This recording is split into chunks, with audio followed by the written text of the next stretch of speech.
Did you know 77% of women who wear bladder weakness products experience intimate skin irritation? As if having incontinence wasn't stressful enough. But Tena Intimate Pads have been gynecologist tested and do not cause skin irritation.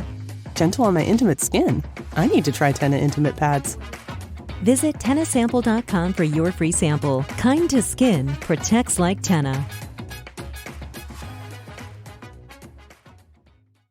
Introducing Under Armour's Infinity High Sports Bra.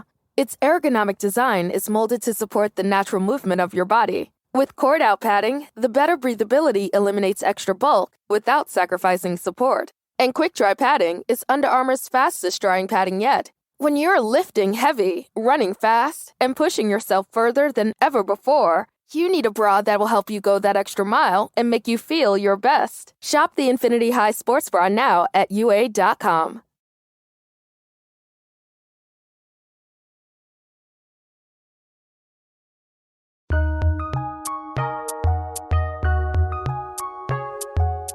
Welcome to the Fantasy NBA Today podcast.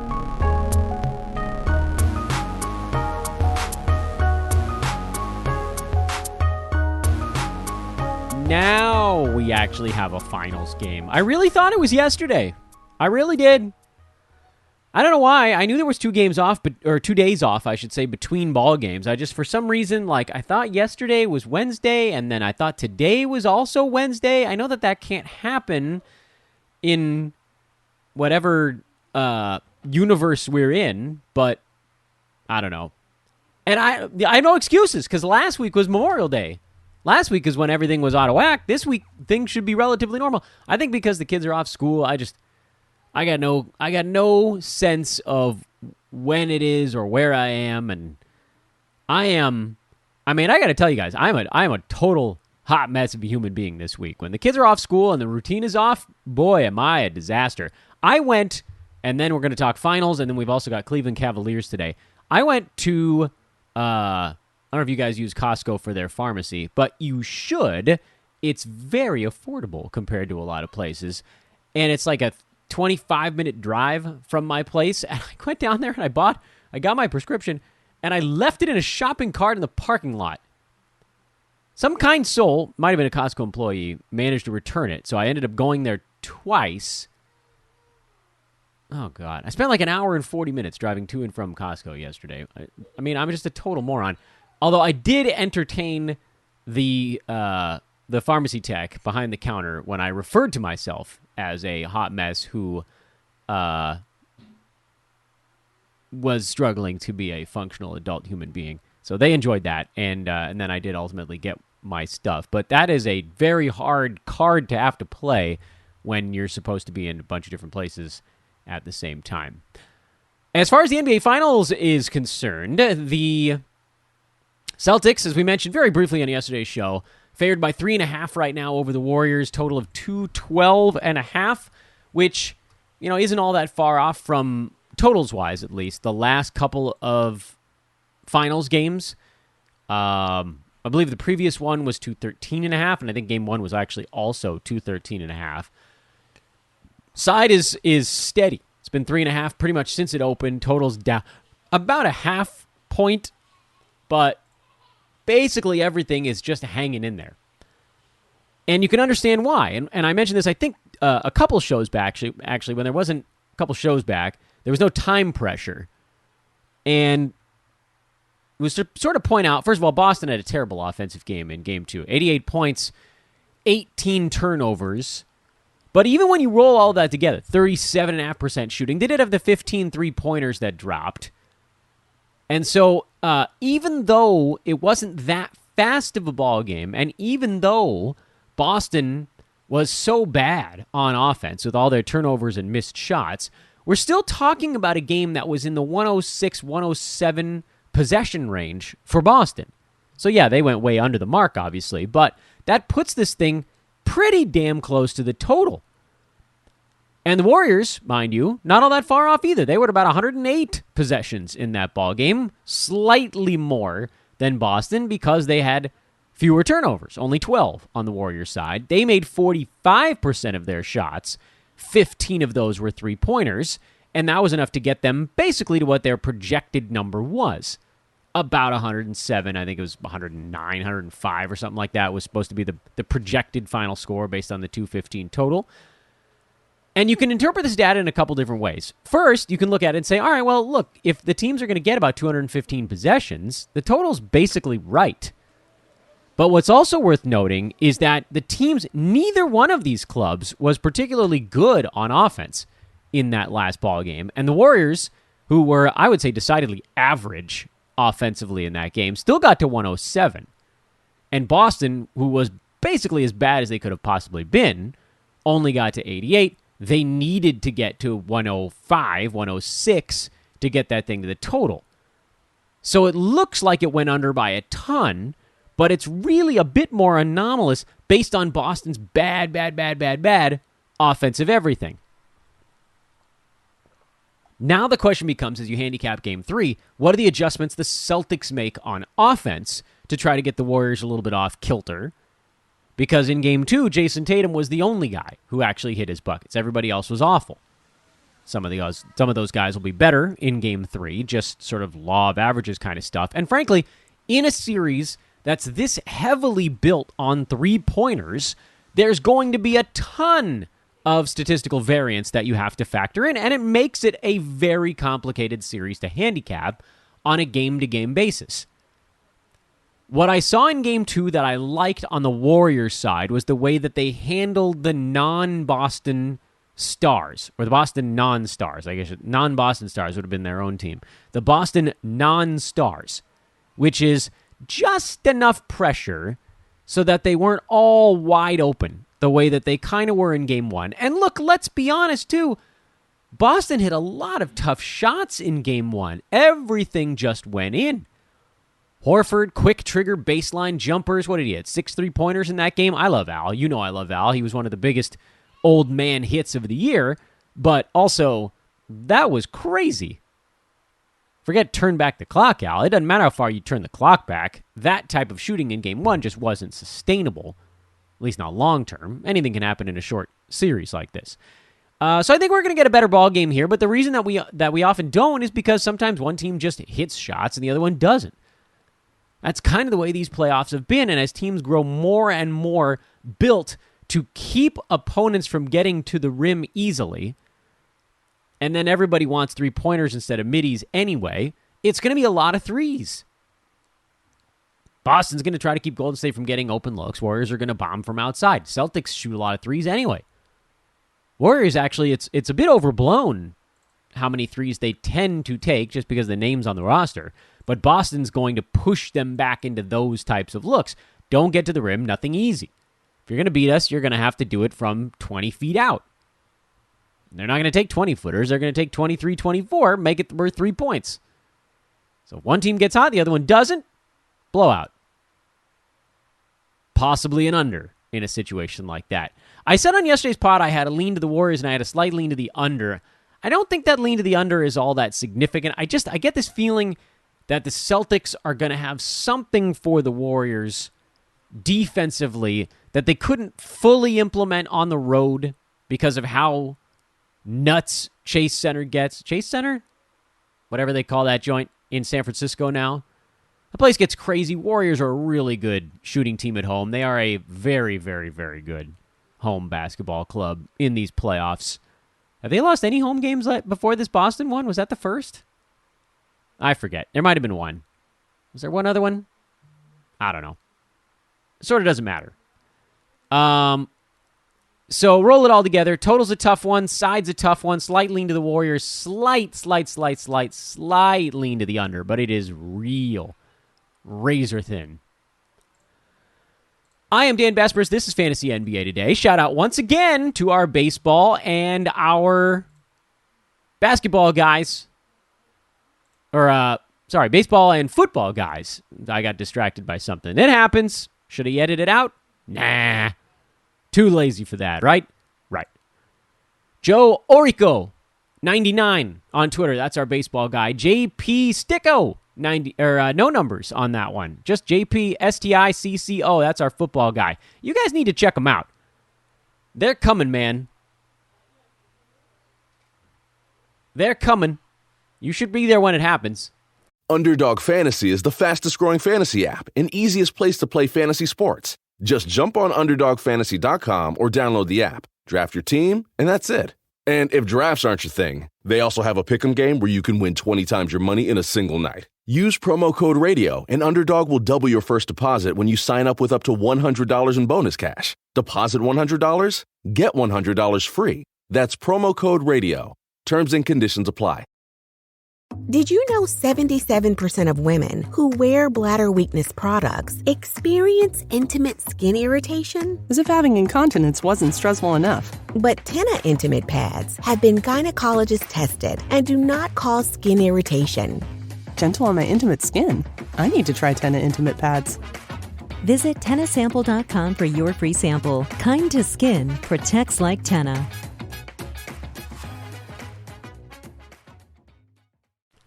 Love the work they're doing. Ethos Fantasy BK, Ethos Fantasy FB, Ethos Fantasy BB. Those are the three sports we got rolling over at Sports Ethos right now as well. It's the Cleveland Cavaliers today. And the Cleveland Cavaliers have a lot of money on the books for this coming season and not all that much the following year. So they, like so many other teams we've talked about, already decent, tumbled as the season went on. Did that have a lot to do with the players that ended up being missing for the Cavs as the season went on? Yes, it did, but also it was just kind of the long grind of a season catching up with a team that was dramatically overachieving and clubs able to kind of get a bit of a scouting report. You know, we didn't know about Evan Mobley, and he landed huge haymakers out of the gate, and Jared Allen was amazing out of the gate this year, and then he got hurt. Ricky Rubio as the backup point guard was fantastic, and then he got hurt. And it was just this long... Well, Colin Sexton early in the season, and he missed the rest of the year. So it was just this laundry list of things, and then they ended up with Karis LeVert. They swung a deal, try to shore things up a little bit, but he's often injured and wasn't, I don't think, really himself at any point with Cleveland this year. And so, they fell.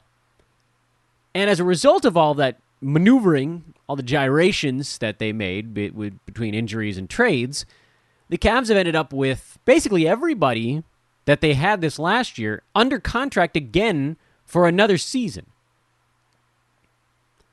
And Colin Sexton is a restricted free agent. So he's either getting traded, sign and trade, signed to a longer-term deal. He's due for a raise.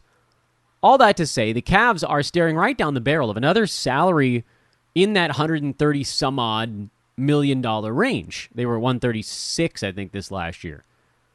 So they'll be right back up there again. Kevin Love, final year of his deal, which, by the way, decreasing value, but still a very large contract. He's getting $29 million.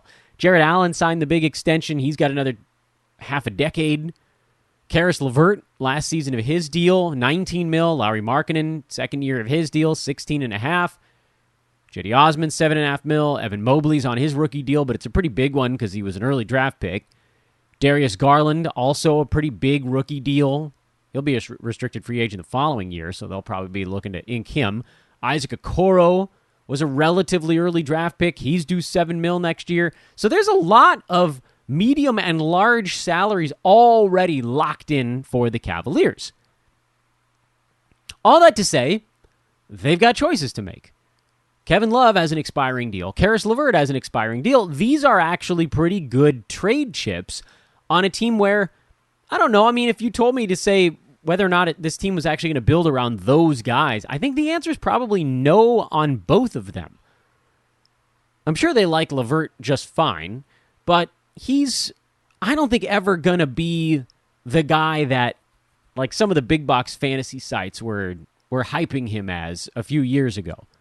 I don't think he's ever going to be that guy. And if he does get there, it's probably not going to just sort of magically happen this coming season. Unless he also gets healthy, which, could, it's not impossible.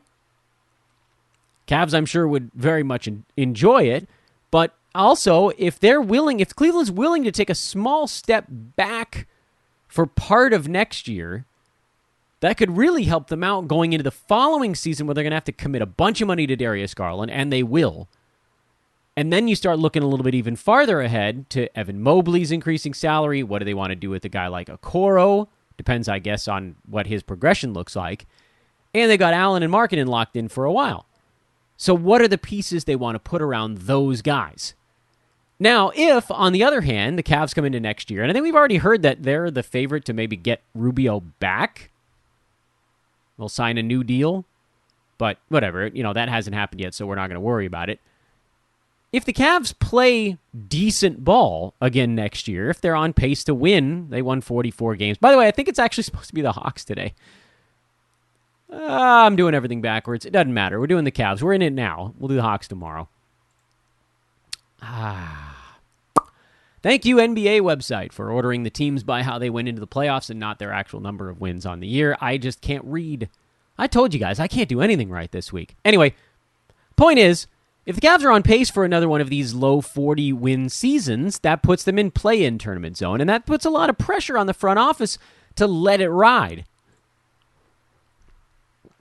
It's very hard to be a back-end playoff team that decides to sort of semi-blow it up. Because what would they get back? They'd be looking for picks. They'd be looking for assets. You're not going to get something juicy for Kevin Love. You'd be getting either someone who has a longer-term deal. So if they wanted to get better, maybe that's the way to do it. You eat a little bit of salary going into the following season. Or you unload him to a team that maybe wants Kevin Love.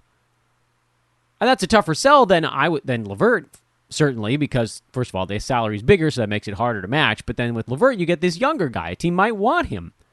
Hey, this is a guy we want to plop on our team for a playoff run.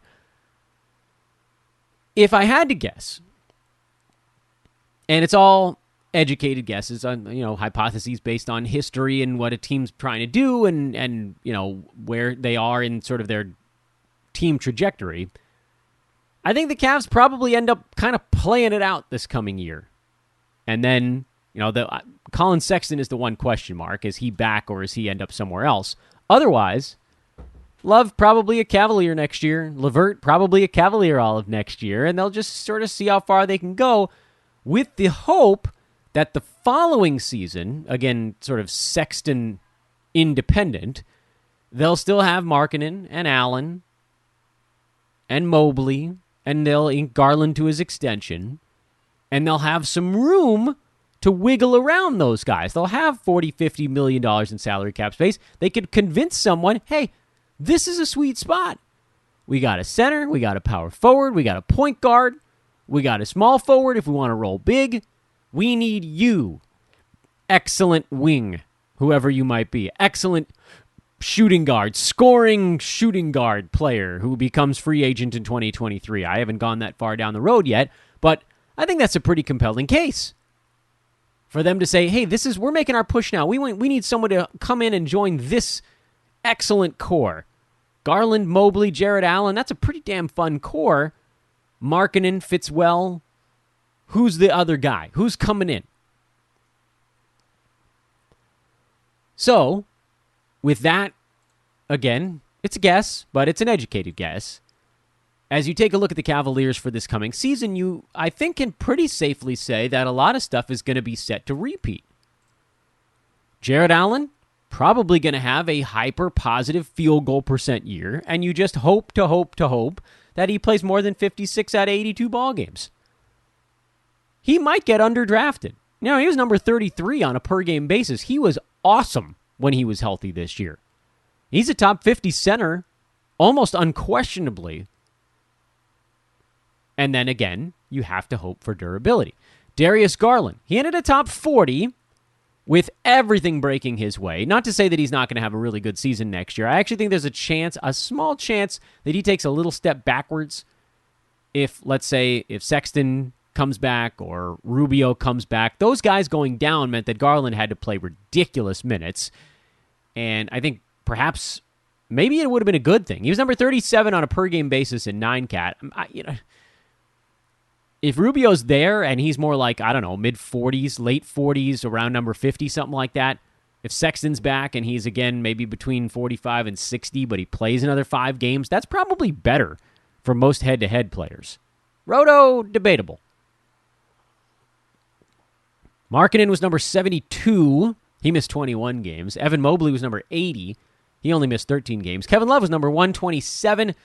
Long stretches this year where he was inside the top 100, specifically when Markin was out. He had a big run. When Jared Allen was out, he had a nice run. When everybody was healthy, it was not so good. And then Karis LeVert just wasn't good. He can score, but his percentages are bad. He doesn't assist as much here as he might somewhere else because of Darius Garland. He's not hitting that many three-pointers. His steals were down, but maybe could come back a little bit. But either way, he'll get overdrafted. He's more of a points league target kind of guy. And then Ricky Rubio was kind of hovering around the top 100 before he got hurt, so keep that in the back of your heads in case he comes back. And Colin Sexton was outside the top 350 before he got hurt, so also keep that in the back of your head. Sexton generally overdrafted, but could be an interesting, like, end-of-draft guy, keeper league kind of guy where maybe you take him in, like, your last pick and you squat on him for a couple of months. Otherwise, no, you don't draft an injured player in almost any redraft spot, especially one that doesn't have that kind of a ceiling, and he may end up somewhere else anyway. I'm not drafting Karis LeVert in 9-cat leagues.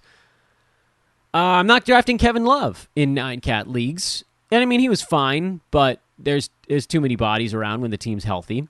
So that leaves 4. Jared Allen, Darius Garland, Larry Markin, and Evan Mobley. And I think a lot of these guys, again, like I said, I think Jared Allen has a real chance to basically replicate. Larry Markin has a real chance to replicate. Mobley has a chance to maybe even get a little bit better.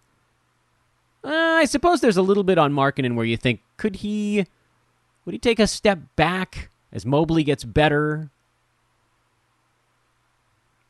I don't know. I mean, he missed his fair share of games also. He was decent enough when he was in there. And then with Garland, maybe a tiny step back. If the turnovers come down, that would be a way to buttress any kind of small usage fall off. Again, should Ricky Rubio and Colin Sexton end up back in Cleveland. So if you're playing the game of which of these guys do you sort of quietly list off to the side on your sheet, I am extremely curious where Jared Allen goes in drafts this coming year. Again, he was a third rounder on a per-game basis who was badly dinged up, and for long stretches was actually a second rounder. Kind of didn't quite have that same gusto when he came back from his injury. I don't think he gets drafted in the third round. Does he go in the fourth? He might go late fourth. It's still a bit early for my liking. He'd be someone I probably target in the fifth. Garland is someone that almost definitely gets drafted in the third, based on being close to that this last year. I don't think I can go that high on him. Markin probably doesn't get drafted particularly high. He's probably someone that goes in the 90 to 115 range. I'm okay with that. Mobley's going to go real high. People are going to foresee an improvement in free throws and a correction there. And if he adds any kind of three-pointer, if he goes from 0.3 to like 0.8, and his free throw goes from 66 to 71, that alone would catapult him from number 80 to more like number 60, 65 range without any really, almost any other significant changes to his stuff. And he's one of those rare young guys where I might actually consider taking the flyer. Like if he's actually going in the 6th round, I'd probably do it. I think he has a chance to be really special, especially after what we've seen and where, again, like he has 2 very fixable categories for a young basketball player. He can get better at free throw shooting. He can get better at three-point shooting. And his other stuff is already so damn good. So I like Mobley. He may outperform the hype next year. Markin, maybe a tiny step back. Similar. Garland, microscopic step back. Allen, similar, but maybe doesn't get drafted quite as high as he should, and that puts him on the radar. So, despite the fact that I think a lot of the Cavs either hold or maybe even take a very small step backwards, I actually do think there are some targets that remain on this team. That is to say, I think Mobley might not have enough buzz, believe it or not, going into next year. We'll see. Maybe he does. Markin is kind of boring, but would make sense as a three-point shooting, free throw shooting big man, if you can get him around 100. In almost any format, really. Although he does tend to miss some time, so a little bit less safe on the head-to-head side. Garland's almost definitely going to get overdrafted. Huge year, but again, no one in the backcourt with him this last season. I can't imagine that's the same. I don't think that they want him to have to be a one-man gang on the guard side. And then again, Jared Allen, I think he probably goes a little low, but you also have to believe that he can stay healthy this coming year to make it work. I don't know why I keep doing these things out of order, but tomorrow, the Atlanta Hawks finally, maybe from there I can do this thing right. It goes Hawks and then Nets, and that'll get us to the weekend. And then I can actually look at the numbers and figure out why I'm such a moron here lately. I am Dan Vespers for Fantasy NBA Today. Enjoy the finals. We'll do a little recap on tomorrow's show before we get into Atlanta. Hawks are a weird one, man. Hawks are a weird one. They've been a pain in the neck, and that's probably not changing anytime soon. Without a big splash, at least. Will there be one? So long, everybody.